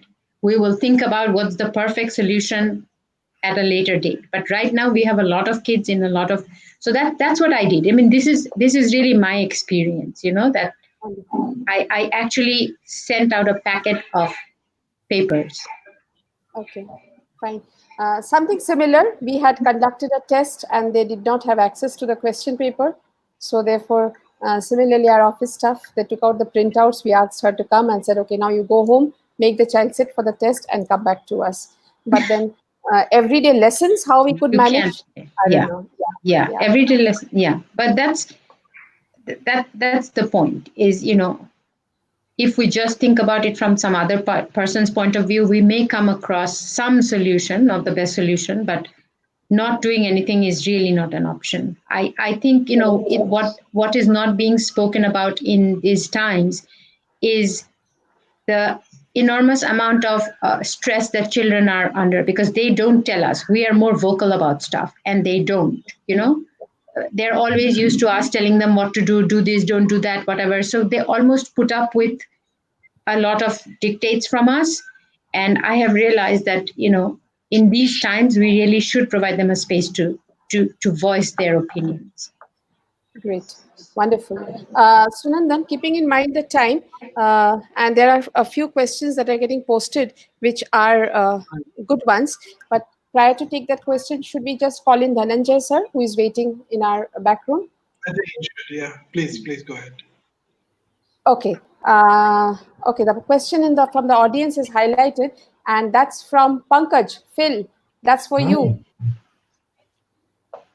And Pankaj has a question for you, his experience, and he wants to know your experience in UK. The question is on the screen.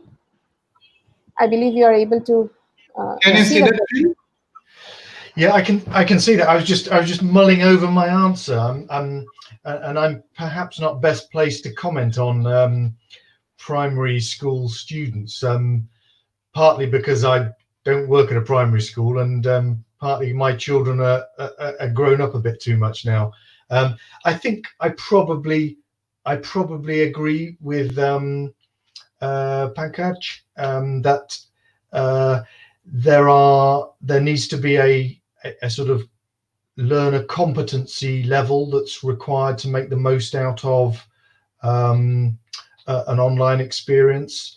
I think there is a I mean, it depends what we mean by online experience, because online experience can be everything from just getting an email with some work through to some pictures to look at, through to some more complex sort of tasks that might come remotely.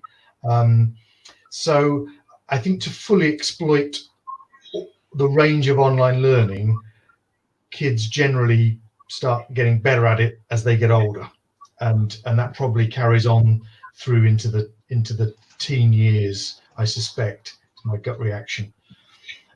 I don't know if anyone else would like to chip in there. Is there any thought on that from our other panel members, or from Sunandan, regarding primary education? I mean, can I come back once more, Mitra, and just sort of think, I mean, online learning generally requires a more dependent learner, a less dependent learner.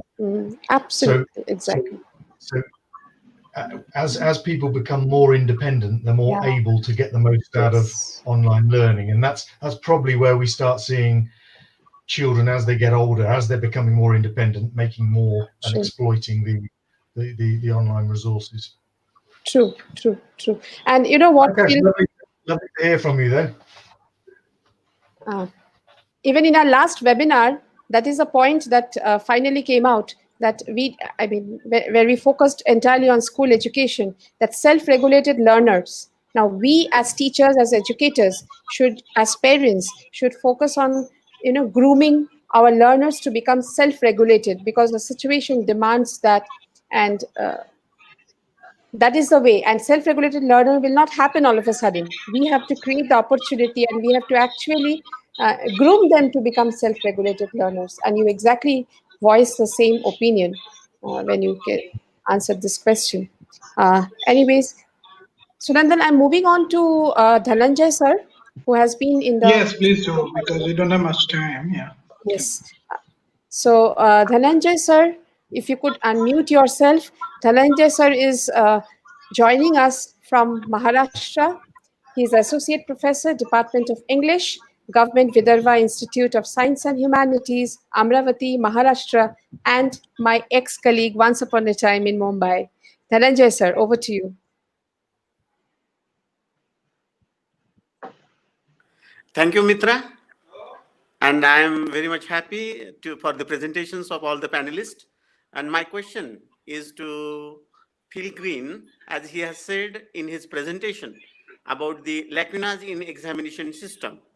What type of changes does he expect in examination system, and how it is going to be implemented?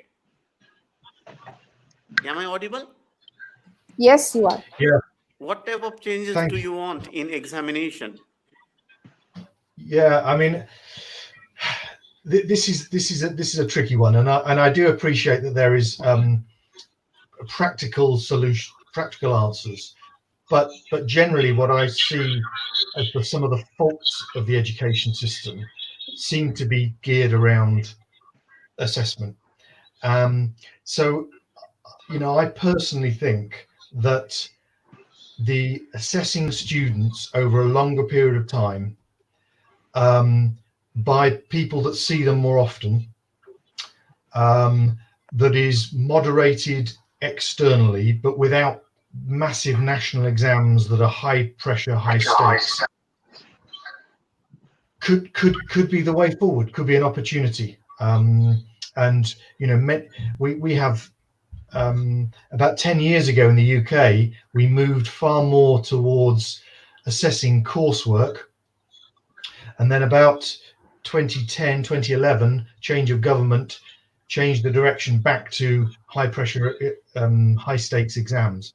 And I just wonder whether COVID might inadvertently take us back to perhaps where we were before, with more assessment in the classroom throughout the school year, with regulation and moderation to stop schools overinflating, but that is perhaps fairer and less stressful and more timely for their onward progression through to university. Yeah. Dhananjay sir, I hope you had your answer. Yeah. It's my hope. Whether or not that happens, I don't know, because come the summer, it could be a complete disaster. Okay, we'll take a next question, and maybe I will, since Phil has been taking several questions on assessments, maybe I'll direct this question to Bidisha, and that's again, it's from Vishwajit Bhattacharya, and Vishwajit is also our batchmate, and currently he's in Canada. So his question is, giving assignments and turn online classrooms to a discussion room, can it be a better way of learning? Can students be rated as per their ingenuity? So I believe, Bidisha, if you could take this question. Yeah, sure. Actually, this last semester, hi, Vishwajit. I hope you're doing okay. Yeah, I think we already did some of it in this semester, because once we closed in March, during spring break, and we couldn't go back. So, trying to give tests online, especially for me, I'm not a big believer in this Big Brother, turn on your cameras and show me all around the room that nobody else is there and you don't have any other device, and now sit and take a test. That's not the relationship I like to cultivate with my students. I like to start from a premise of basic trust.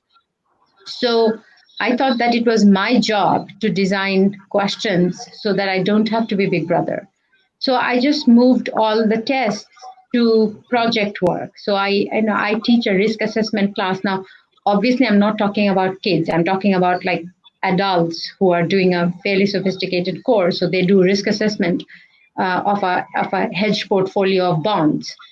And I just gave them some links to the Federal Reserve's website, and I said, download these bond data, create this portfolio, and so on. So there is no need to proctor. It would be, it would take a couple of days for you to actually design that portfolio with the right hedge. Now, the downside is I spent way more time grading that assignment than I wanted to. And so that was I wouldn't do that again. So I'm not that altruistic because I have a lot of other commitments. So I can't do this. But I would limit the scope of such exercises, but still think a little creatively on how can I design something where you will have to think about it. It's an open-ended question, not a 10 as your answer, and then people can call up their friends and say, did you get 10? Did you get 10? All of us are writing that, which you could have done in a classroom setting. So yeah, I think Vishwajit is absolutely on to the right track. Give some open-ended assignments and engage that way, rather than doing the old things but putting more Big Brother. True. Sunandan, if you allow me to come in. Yeah. So, this is so much in something that is in sync with my thoughts, and I am taking this pandemic opportunity, pandemic situation as an opportunity, because every time I always wanted that we shift from this rote learning system where we check how well we remember instead of how well we understand. So, and I have been facing challenges as a school leader because we are so used to this that, okay, these are the question and answers. At the end of the exercise, a child studies that, comes prepared for that, and maximum, those are the questions asked in the examination. So last 3-4 years, we have been trying to shift it. And I think now, COVID-19 gives us a good opportunity where we can make a huge shift, a paradigm shift, and migrate to a more open-based, open textbook-based assessments. And I'm looking at this as an opportunity where we can implement this even in our Indian education system. So maybe Sunandan could highlight on what's happening at the university level. I believe something similar, and we will just take two more questions before, after Sunandan just gathers his thoughts if he wishes to.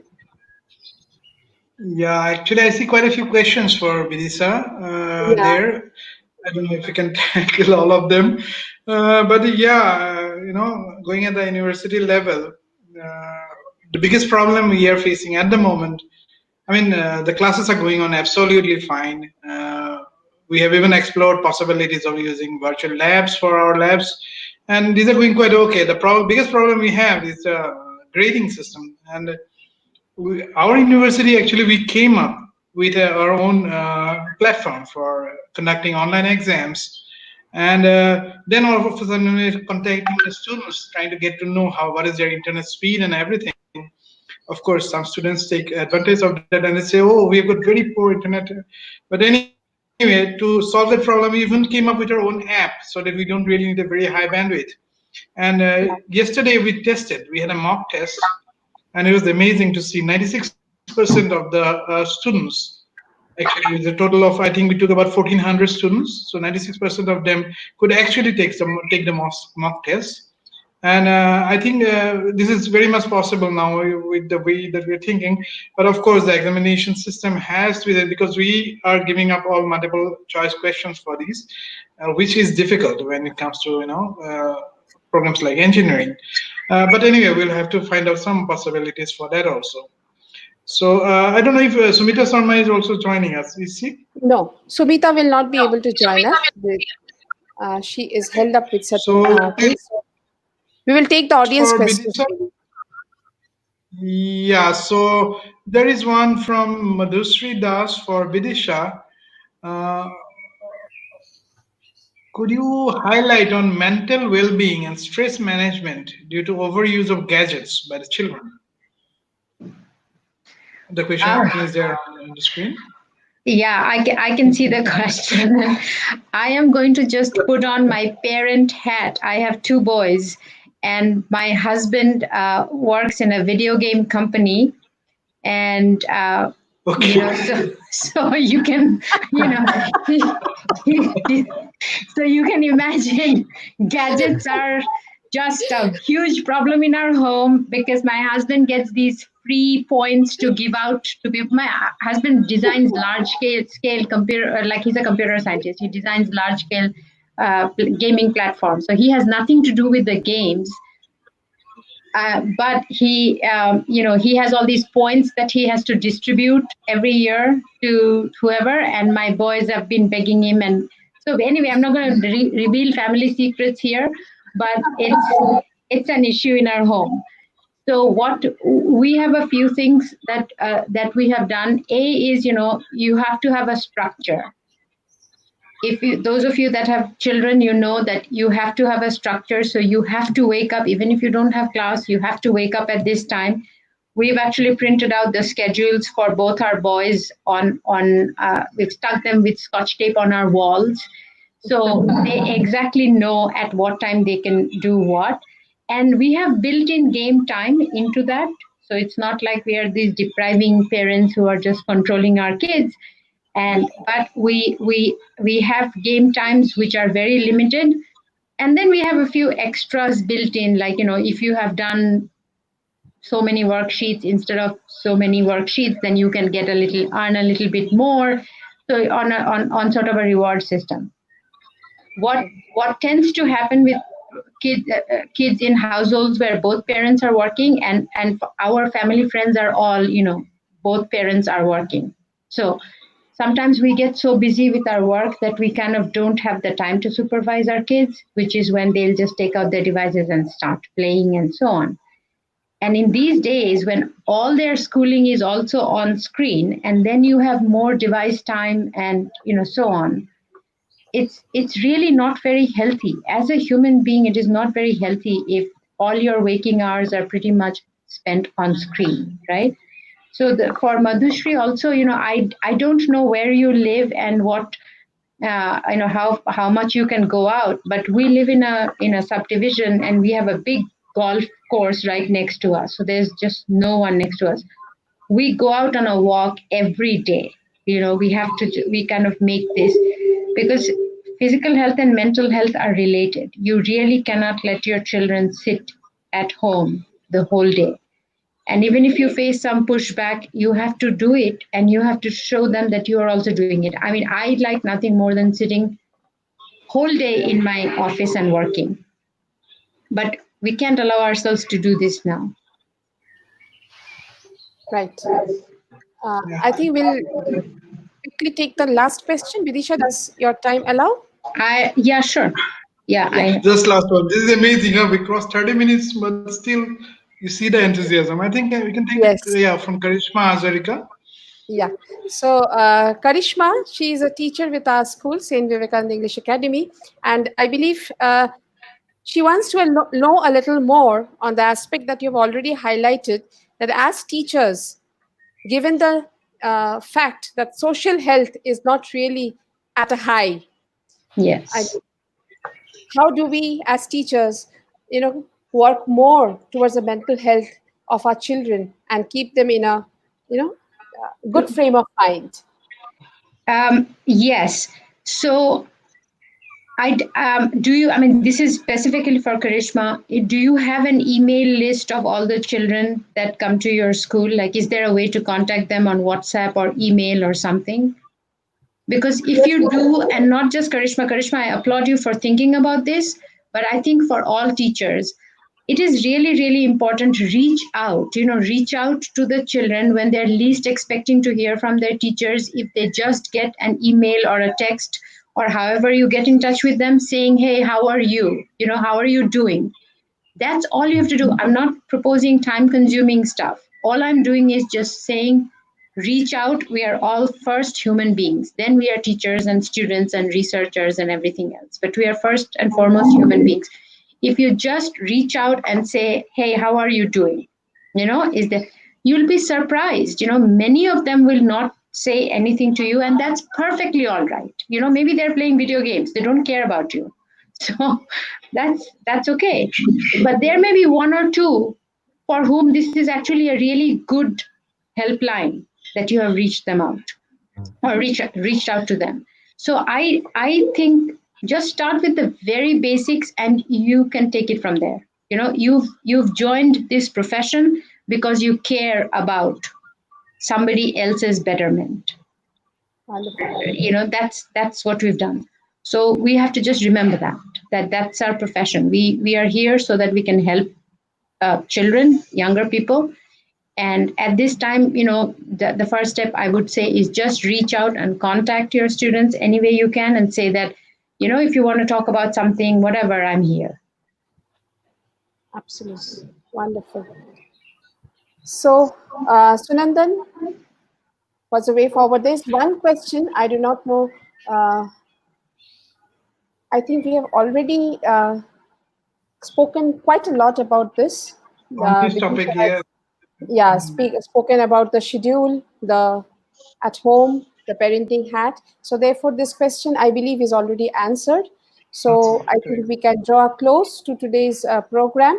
And before drawing a close, I would like Sunandan to quickly sum up in case Bidisha and Phil are in a hurry and okay, let me just quickly do the honors. It's like amazing, almost 2 hours of interactions that we had, and on various aspects related to education in the COVID times and post-COVID, and of course, Professor Choudhury had really given us a wonderful journey from the pre-COVID to the COVID times and the post-COVID, and of course, wonderful discussions and also, ideas that popped up as to how we can actually keep the students in a good frame of mind, keep them busy, keep them learning, keep them happy. It's a totally, you can say, a very different trend that came in, but we all adapted to it very quickly. That's my personal observation, that we actually did it. And I think we are doing a decent job, all educators, and congratulations to all of you. And it's amazing to see how each and every teacher has actually started thinking of new ways of teaching. And it's really very promising to see that. And I want to personally thank Phil and Bidisha for your time and for the wonderful discussions. And maybe Mitra would like to say a few thank you at the last moment, because we've already exceeded 30 minutes. Yes, thank you. Absolutely. A quick thing, the other day, this pandemic has been creating a lot of opportunities of collaborative learning from each other. And the other day I was hearing Professor Satinder Dhawan from Woodsbury University, California, where he gave an example of redwood trees which go 300 feet high, but just 5 feet down. The roots go just 5 feet down, and then they stretch laterally. They move laterally till they join up with the roots of the adjacent redwood tree. And that lateral collaboration, that lateral coming together of the roots actually help them withstand that height of 300 feet. So therefore, the need to collaborate, the need to learn from each other, the need to be there for each other. Never ever have we realized this than we have done it now in the current situation. And I was hearing Barack Obama in a speech, in his graduation speech, that COVID-19 has taught us that our well-being is not only dependent upon us alone. We are in a good state only when the entire world, the entire society is in a good state, whether it's health, physical, mental, whether it's climate change, whatever. So thank you, Bidisha. Thank you, Phil. Thank you, Sunandan. And of course, thank you, Amarjyoti Choudhury, sir, who is not here right now. But a big thanks to all of you for taking out time from your schedule. And it would not be fair to end the program without thanking my support team of who are my group of alumni, the alumni of our school. We have Surajit from the class of 2006, Surajit Sen, and he does not want me to reveal his professional thing because he is bound to certain secrecy aspects. So therefore, thank you, Surajit. Ankita Chakraborty, who is a software developer with Cognizant and is working in Bangalore, helped us with the slides and took care of all the coordination. Thank you, Ankita. Thank you, Deepjyoti. Deepjyoti calls himself a maker educator, runs an organization, and tries to create a difference in the lives of young children by making them think in more creative ways, in more innovative ways. Thanks to my other alumni, Kaustav Basu, who has helped me with all the commercials that we required for this, the flyers, the designs of the flyers. Thank you, everyone who joined us for today, and good night. Take care till we meet again. Bye-bye. Bye. Bye-bye all. Thank you, Mitra, for the initiative. Bye. Bye-bye.